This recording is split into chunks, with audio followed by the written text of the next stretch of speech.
When we talk about artificial intelligence and employment, the conversation often falls into two extremes: a utopia where we are all more productive, or an apocalypse of mass unemployment.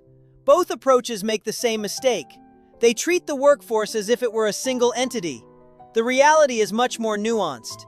AI is producing three distinct labor futures at the same time: jobs that are created, jobs that are transformed, and jobs that are displaced.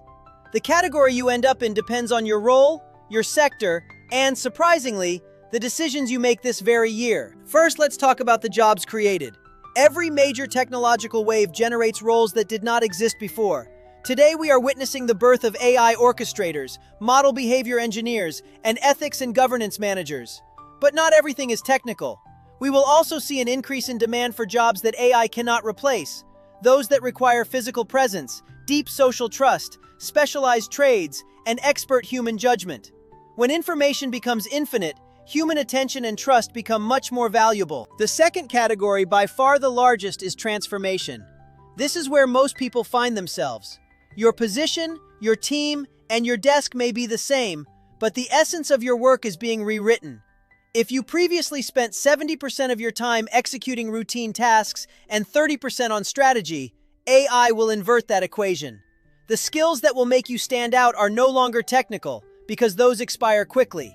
They will be meta skills: knowing how to break down problems, having clarity in communication, and what we call judgment, the trained judgment to know when to trust the AI's output and when to challenge it. Finally, we must be honest about the third category: displacement.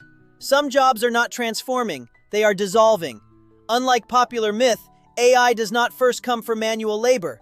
It comes for routine cognitive work at all skill levels: generic content writing, formula-based financial analysis, first-level customer service, and mid-level coding.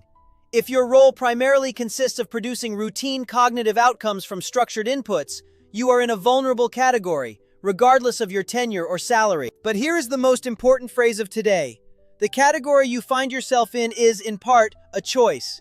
You can go from being vulnerable to transformed if you deliberately reorganize your work around the orchestration of AI. And for this to happen at scale, we need action on three fronts. At the individual level, diagnose your role today. Build a 90-day growth plan focused on meta skills.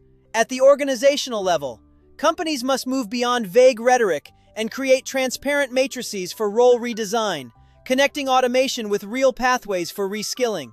At the social level, we need transition programs that actually work: portable credentials, industry-wide skills agreements, and economic support during the transition. History teaches us that those who benefit from progress are not necessarily the most intelligent, but those who recognize the transition in time and position themselves deliberately. Having winners, people who pivot, and displaced individuals is not a tragedy in itself. It occurs in every historical transition. The real work of this decade is to build the infrastructure that turns displacement into a pivot, and that pivot into a victory. The time to start building your position in that future is today. Thank you for joining us.